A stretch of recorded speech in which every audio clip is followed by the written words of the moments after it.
몇 년 전에 저희 교회에 처음 나오신 분이 있었어요. 어떻게 오시게 됐느냐 이야기를 나누다 보니까는 한 4주 전에 교회 홈피에서 목사님 설교를 듣고 나오게 됐다 그러더라고요.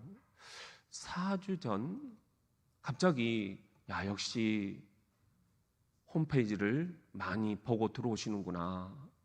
등록하시는 분들이 먼저 홈페이지를 많이 이렇게 이 교회 저 교회 보고 판단을 하신다는 게 맞구나. 그러면서 4주 전 내가 뭔 설교를 했지? 그래서 홈페이지 한번 들어가 봤어요. 4주 전 설교 제목이 이거더라고요. 맥주 감사주일 꼭 지켜야 하는가? 오타였어요. 이분이 교회에서 맥주 파티하는가 하고 오셨다는 거예요. 여러분, 그냥 웃자고 하는 이야기고요. 맥주 감사주일, 또 맥주 감사절 혹은 맥주절, 우리가 이렇게 얘기하잖아요. 그런데 요즘 이제 현대 사회에서는 이 맥주 감사절 꼭 필요한가? 좀 이제는 안 맞다. 그런 이야기들도 많이 있습니다. 맥주절은 구약의 절기 아니냐? 우리가 신약의 예수님을 믿어야지 구약의 절기를 믿어야 되겠느냐? 또 맥주절은 과거 농경사의 유물이 아니냐?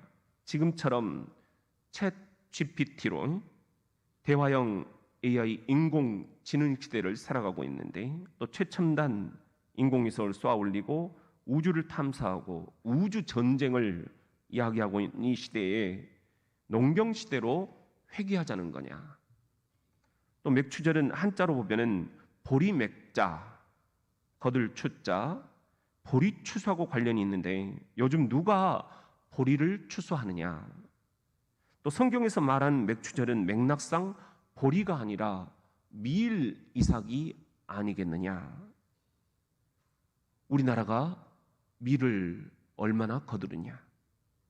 또 11월에 추수감사절이라는 게 엄연히 있는데 왜 뜬금없이 7월에 맥추감사절을 중복해서 지켜야 하느냐? 또 교회가 헌금을 거두기 위해서 궁여지책으로 맥추감사절을 강요하고 있는 것이 아니냐? 다 일리 있는 말씀드립니다. 저도 일정 부분 그런 생각들을 갖고 살아왔으니까요. 특히 이제 군목으로 군인교회를 섬길 때는 이 청년들 앞에서 맥추 감사주의를 지킵시다. 이게 얼마나 이해가 될까? 참 너무 난감했어요. 그래서 어느 해는 맥추 감사절을 건너뛰어보기도 했습니다. 목회적인 고민이 그만큼 많았다는 거죠. 그렇다면 여러분, 이 맥추 감사절, 이런 절기라는 게 도대체 왜 생겨났느냐? 좀 궁금하지 않습니까? 무엇보다도 하나님께서 천지를 창조하실 때 넷째 날 이 절기를 창조하셨다는 것을 우리가 보게 됩니다. 창세기 1장 14절에 보면은 하나님이 이르시되 하늘의 궁창에 광명체들이 있어 낮과 밤을 나뉘게 하고 그것들로 징조와 계절과 날과 해를 이루게 하라 그랬는데요. 여기서 계절이라는 말이 히브리어로는 모에드라는 건데 절기를 뜻합니다. 그래서 가장 최근에 번역된 현대어 성경을 보면은 이렇게 되어 있어요. 하나님께서 명령하셨다. 저 창공에 하늘을 밝히는 여러 가지 빛이 생겨나라. 그 빛이 밤과 낮을 나누어라. 그 여러 가지 빛이 밤과 낮을 구분하는 표적이 되게 하여라. 또한 그 여러 가지 빛을 따라 나날과 횟수를 계산하게 하여라. 또 때마다 절기를 지키는 표로 삼게 하여라.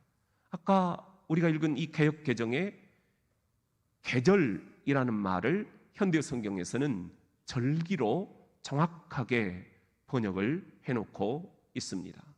이미 천지창조 넷째 날 하나님이 절기를 창조를 하셨다는 것입니다. 또 하나님의 직접적인 부탁이 있으시기 때문입니다. 출애굽기 5장 1절을 보면은요, 그 후에 모세와 아론이 바로에게 가서 이르되 이스라엘의 하나님 여호와께서 이렇게 말씀하시기를 내 백성을 보내라. 그러면 그들이 광야에서 내 앞에 절기를 지킬 것이니라 하셨나이다. 애굽의 노예 생활로부터 해방시켜 주신 이유가 뭐냐? 광야에 나가서 절기를 지키게 하시기 위함이었다라는 거예요. 여기서 절기라는 것은 히브리어로 하그라고 하는데요, 춤추다라는 뜻입니다. 영어 성경에서는 그렇게 표현을 하고 있어요.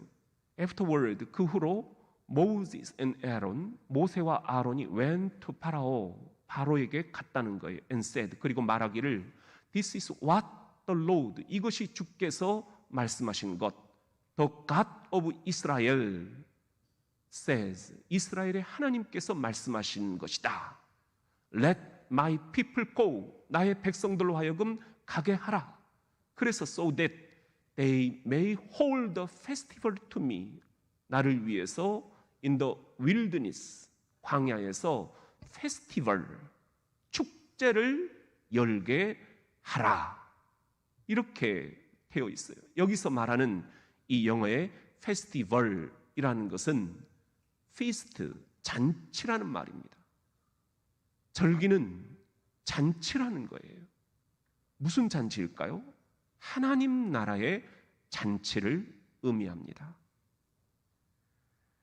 또 하나, 저와 여러분이 절기를 지켜야 하는 이유가 있습니다. 레위기 23장 2절에 보면은요, 이스라엘 자손에게 말하여 이르라, 이것이 나의 절기들이니 너희가 성회로 공포할 여호와의 절기들이니라. 절기라는 것은 우리 인간이 임의로 만든 게 아니라는 거예요.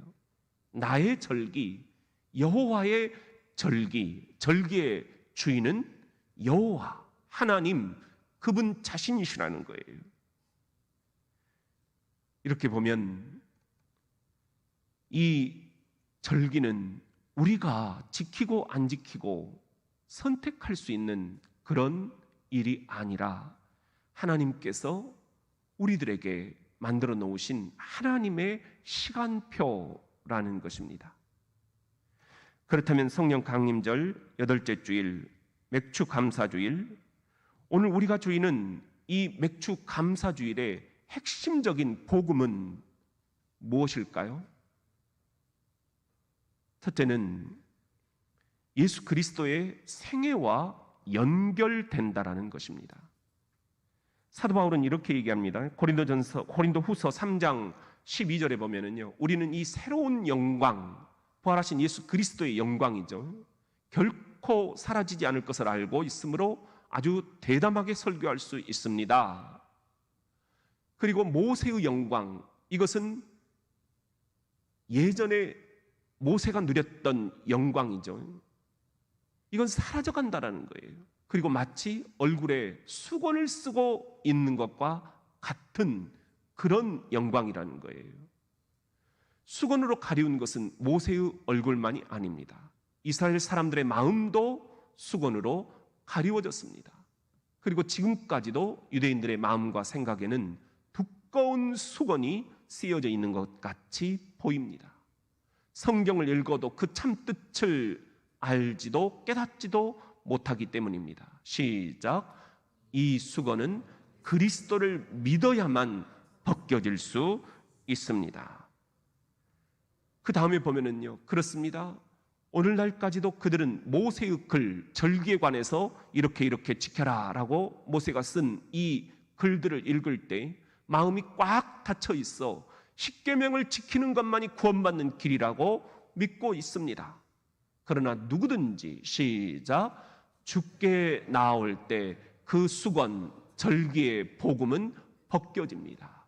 주께 그리스도께 나올 때 이 절기가 구약 모세의 글로 끝나지 않고 이 절기 속에 들어있는 복음이 수건이 벗겨지듯 벗겨지게 된다라는 그런 말씀이에요.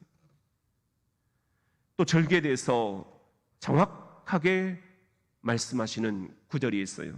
골로새 2장 16절에 보면은 그러므로 먹고 마시는 것과 절기나 초하루나 안식일을 이유로 누구든지 너희를 비판하지 못하게 하라. 이런 절기를 지켜야 되냐 말아야 되냐 이렇게 사람들이 말하지 못하도록 하라는 거예요. 시작. 이것들은 장래일의 그림자이나 몸은 그리스도의 것이니라. 여러분, 이런 절기라는 것은 그냥 그림자라는 거예요. 맞아요. 그림자예요. 그렇지만 이 그림자에게는 실체가 있잖아요. 이걸 여기서는 몸이라고 표현을 했어요. 몸, 헬라어로 소마라는 건데 이 몸의 실체는 누구의 것이다? 그리스도의 것이다. 절기의 실체는 그리스도의 것이라는 것입니다. 그래서 영어 성경에서는 이렇게 번역을 하고 있어요. Religious festival, 절기라는 것은 종교적인 축제다, 맞다. 근데 이 다음을 보면은요, 그러나 the reality, however, 실체는, 절기의 실체는 is found in Christ, 그리스도에게 근거하고 있다라는 거예요. 이 절기에서 그리스도를 놓쳐버리면 안 된다라는 거예요. 그래서 우리가 절기를 지금도 지키고 있다라는 것입니다.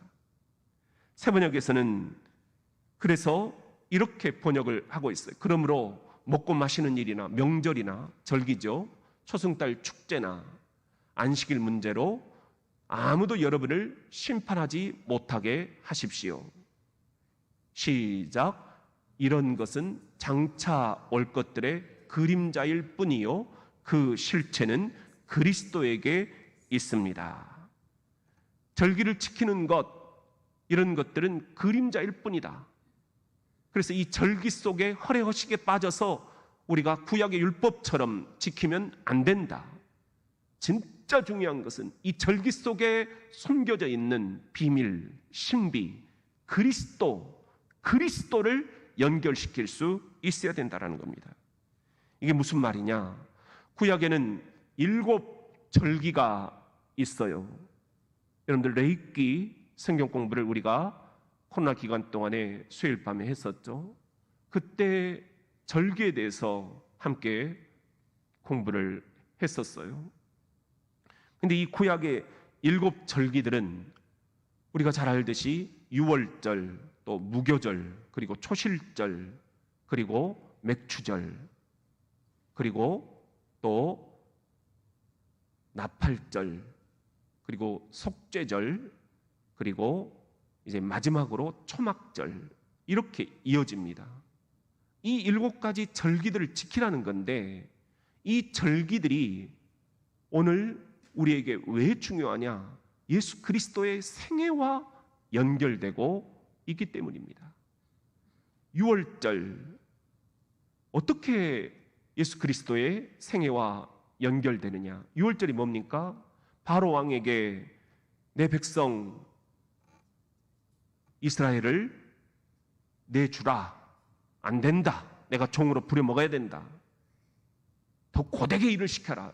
쟤들이 지금 속이 편안하니까 게을러가지고 저렇게 이야기를 하는 거다.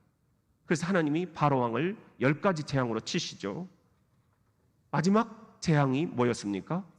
장자를 치는 거였어요.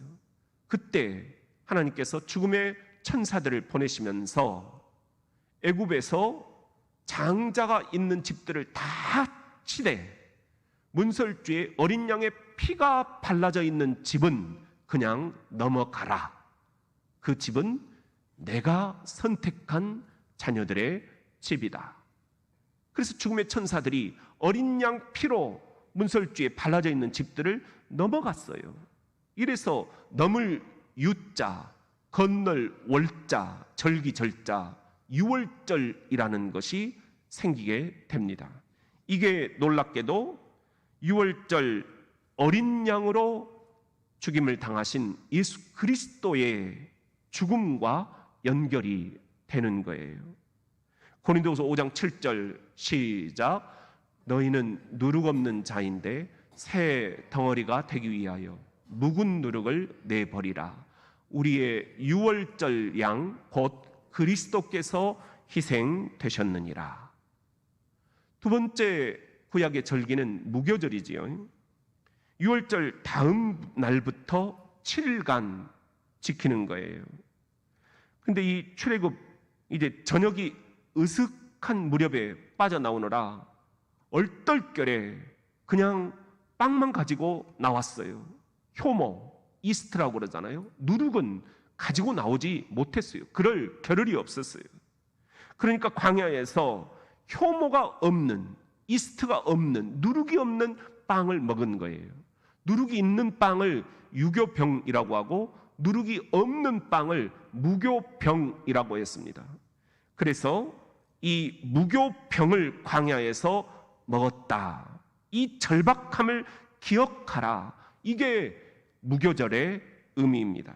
그런데 놀랍게도 이 구약의 무교절이 예수 그리스도와 나누는 친교로 연결이 되고 있습니다. 예수님은 피를 흘리시고 죄를 사하여 주셨습니다. 바울이 이렇게 얘기를 합니다. 고린도전서 5장 8절 이러므로 우리가 명절, 무교절을 지키되 묵은 누룩, 누룩은 죄예요. 죄로도 말고 악하고 악의에 찬 누룩, 이런 죄로도 말고 누룩이 없이, 죄 없이 오직 순전함과 진실함의 떡, 곧 예수 그리스도로 이 무교절의 의미 부여를 하자. 이렇게 바울이 고린도 교회에게 설교를 하고 있습니다. 구약의 세 번째 절기는 초실절이에요. 초실이라는 것은 처음이죠. 실, 열매예요. 첫 열매라는 것입니다. 첫 열매, 그것을 하나님께 드리는 절기였습니다. 이 초실절은 무교절 속에 들어있는 셋째 날, 곧 오늘 같으면 일요일을 의미했습니다. 이 구약의 초실절이 3일 만에 다시 살아나사 잠자는 자들의 첫 열매가 되신 예수 그리스도의 무엇과? 부활과 연결이 됩니다. 고린도서 15장 20절 그러나 이제 그리스도께서 죽은 자 가운데서 다시 살아나사 초실절 3일 만에 주일 새벽에 잠자는 자들의 첫 열매 초실이 되셨도다. 구약이 이렇게 그리스도와 연결이 되고 있는 거예요.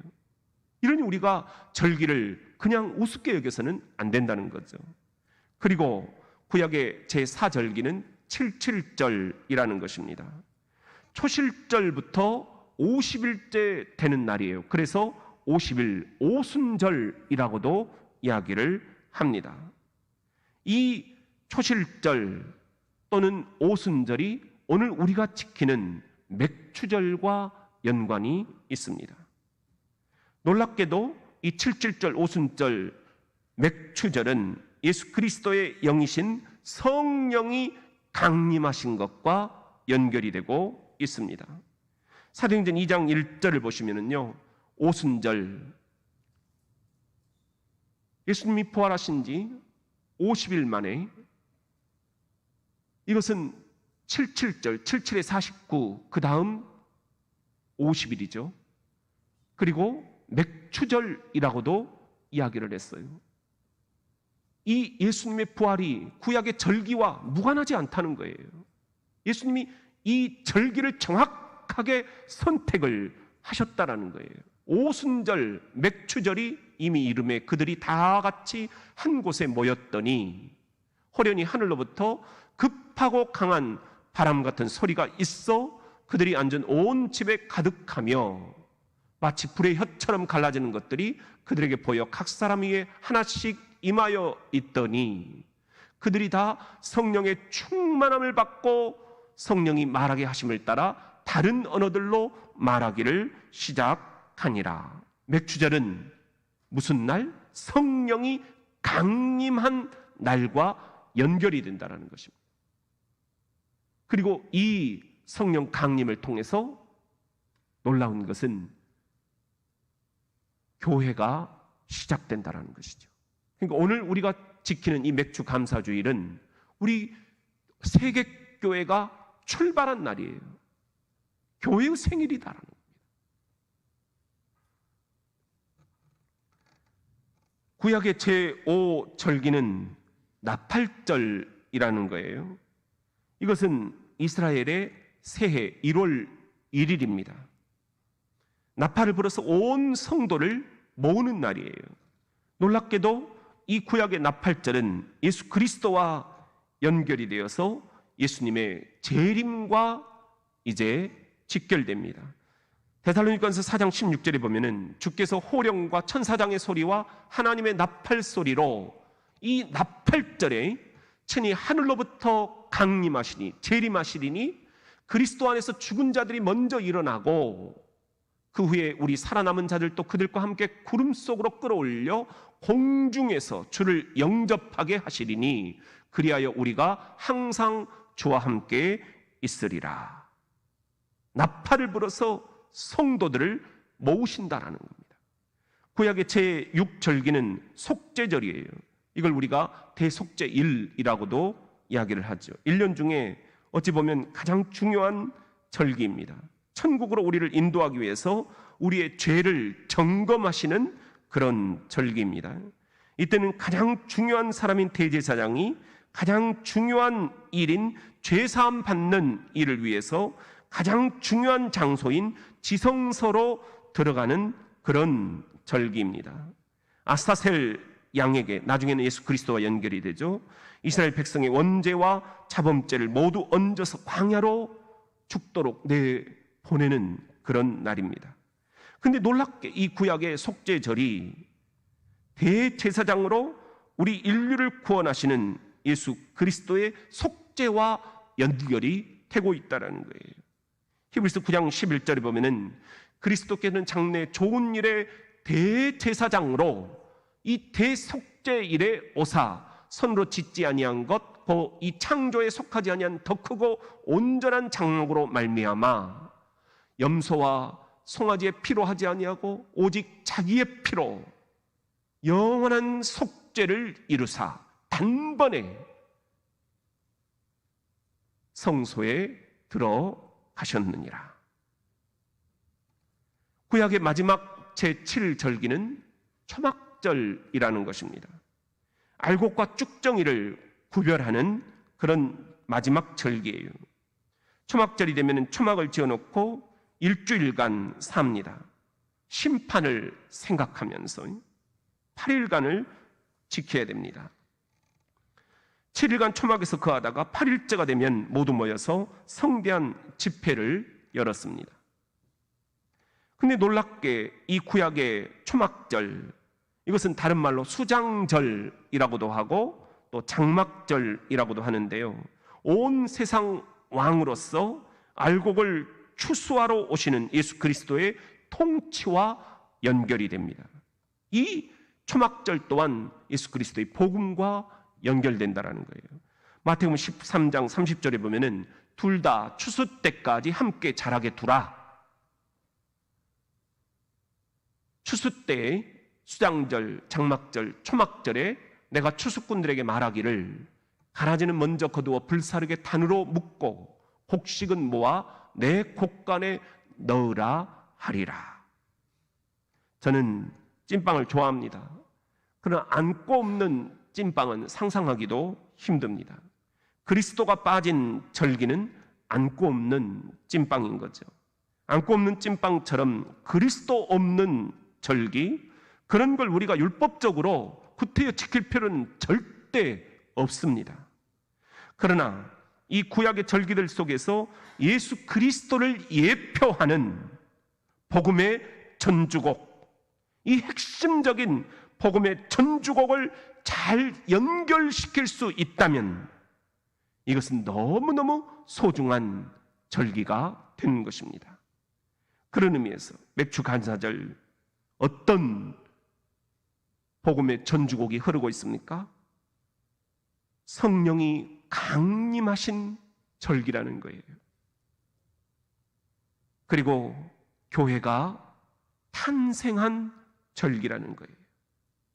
이 복음의 관점에서 볼 때 맥주 감사절은 너무 의미가 깊습니다. 아기 목욕물 버린다고 아기까지 버려서야 되겠습니까? 구약의 절기들, 허례허식도 많습니다. 이런 아기 목욕물들은 과감하게 버려야 돼요. 그렇지만 이 절기의 실체, 아기 목욕물의 실체가 뭐예요? 아기잖아요. 이 어기, 어린 양 예수 그리스도까지 버려서는 안 되지 않겠느냐는 겁니다. 그렇다면 성령 강림절 8째 주일, 오늘 우리가 지키는 이 맥주 감사 주일 핵심적인 복음은 또 무엇일까요? 두 번째는 떨어진 이삭은 남겨두라는 것입니다. 출애굽기 23장 16절에 보면은요, 맥주절을 지키라 명령하셔요. 이는 네가 수고하여 밭에 뿌린 것에 첫 열매를 거둠이니라. 여기서 지키라, 성경 원어로 하그라는 건데요, 거룩하게 그 근본 정신을 지키라는 거예요. 여러분, 이 맥주절의 근본 정신이 뭘까요? 신명기 16장 9절에 보면은 7주를 세라 그랬어요. 그래서 10절에 보면은 이걸 우리가 7주, 77에 49, 그래서 77절이다. 다음 날이 50일이니까요. 그 오순절이라고도 하고 맥주절이라고 하죠. 그 근본 정신은 이 11절이에요. 너부터 즐거워하라는 거예요. 네 자녀들이 즐거워하라는 거예요. 노비들도 즐거워하라는 거예요. 네 성중에 있는 레위인들, 제사장들, 오늘 같은 목회자들도 즐겁게 하라는 거예요. 너희 중에 있는 객, 나그네들, 고아와 과부와 함께. 그 다음에 보면은 네 하나님 여호와께서 자기의 이름을 두시려고 택하신 곳에서 내 하나님 여호와 앞에서 뭐하라? 즐거워할지니라. 하나님 나라의 잔치를 베풀어라. 이런 말씀이에요. 누구와 함께? 가난한 이들과 함께 베풀면서 즐거워라. 이게 맥주절의 근본 정신이라는 것입니다. 이삭을 죽지 마라. 여러분, 생각나는 성경 말씀이 있지 않나요? 룻기죠. 실제로 성경의 역사를 보면 맥주절에 사람들이 가장 많이 읽었던 성경이 룻기였어요. 시어머니 나오미의 신앙을 따라온 며느리 룻, 어머니 가는 곳에 저도 가겠습니다. 어머니가 믿는 하나님이 이제 제가 믿는 하나님입니다. 그러나 너무 가난합니다. 그걸 보고 밭 주인 보아스가 룻이 벼 이삭이라도 가져갈 수 있도록 사람들에게 신신당부를 합니다. 룻기 2장 15절에 보면 이 며느리 룻이 이삭을 주러 일어날 때 보아스가 자기 소년들에게 명령하죠. 곡식 단 사이에서 줍게 해라, 이삭을. 그리고 책망하지 말아라. 그를 위해서 곡식 다발에서 조금씩 일부러 뽑아서 떨어뜨려 놔라, 이삭들을.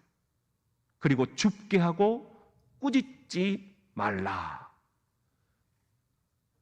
룻이 밭에서 저녁까지 죽고 그 주운 것을 떠니 보리가 한 에바쯤 되었다. 이 긍휼의 마음, 결국 보아스와 룻 사이에서 다윗이 나오게 되죠. 훗날 그 가문에서 예수 그리스도가 태어나시게 되죠. 그 시작이 보리 이삭이었습니다.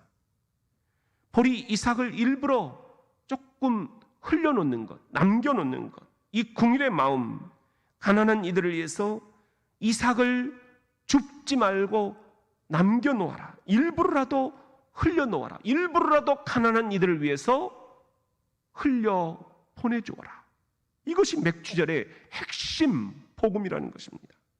오늘 주보를 보면은 우리가 돕는 해외 선교지들에서 온 선교 편지가 2쪽, 3쪽, 4쪽에 실려 있습니다.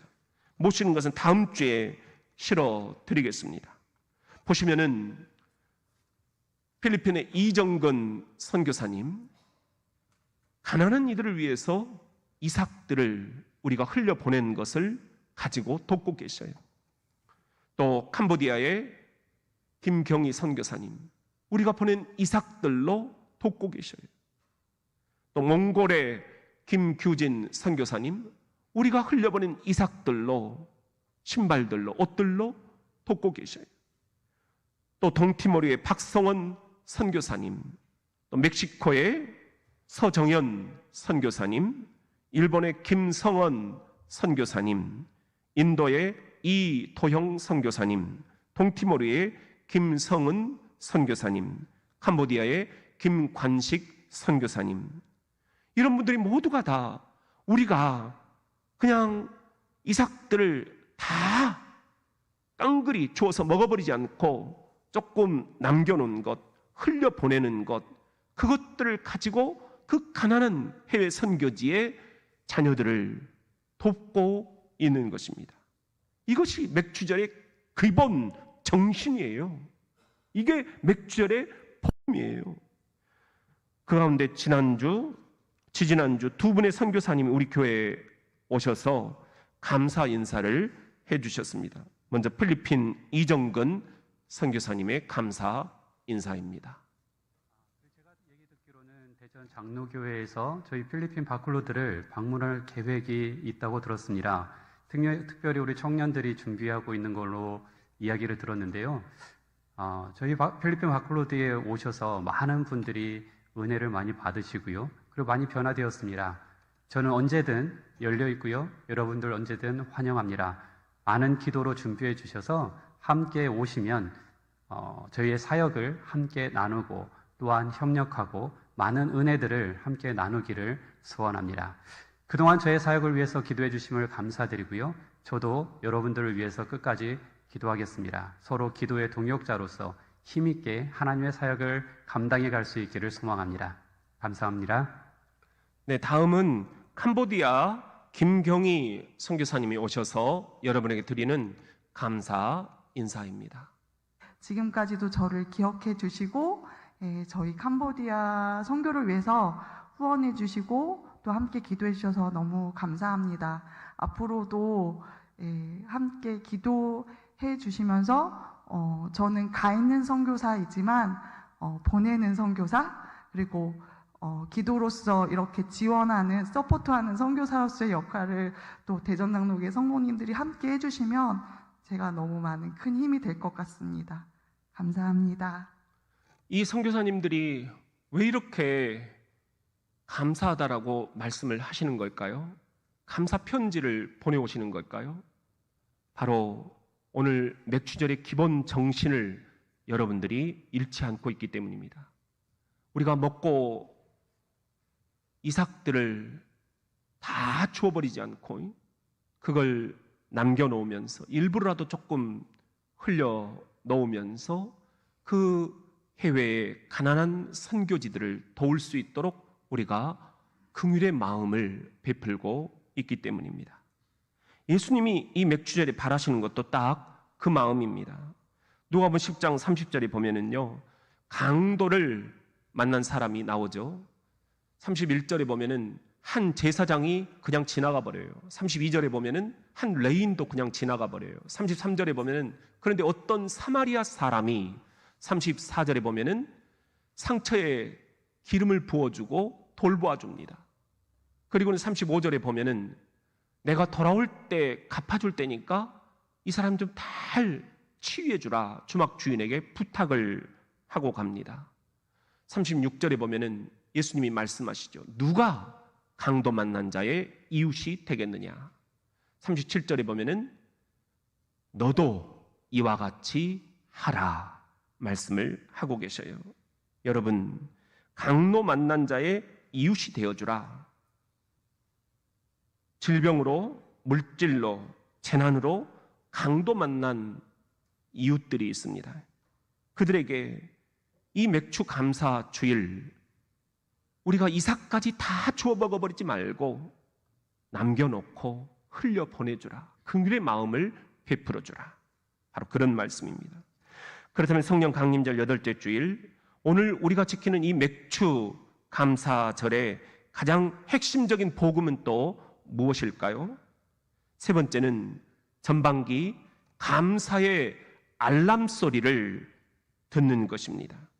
한국 그리스도교 역사에서 감사절은 두 가지였습니다. 추수감사절, 맥추감사절.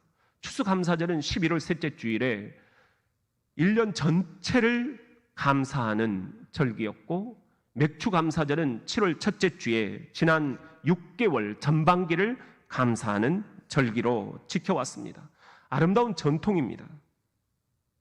저는 요즘 기도밖에 길이 없어서 새벽 기도에 나오려고 안간힘을 쓰고 있습니다. 이때 가장 도움이 되는 게 핸드폰 알람 소리예요. 신목사야, 일어나라, 일어나라, 일어나라. 알람 소리가 막 저를 깨우는 것 같아요. 하나님의 깨우심. 그러면 자동으로 눈이 딱 떠집니다. 맥주 감사절도 저에게는 하나님의 알람 소리입니다. 신목사야, 지난 6개월 감사해라, 감사해라, 감사해라. 내가 너 살려줬잖니? 내가 너 지켜줬잖니? 내가 너 건져줬잖니?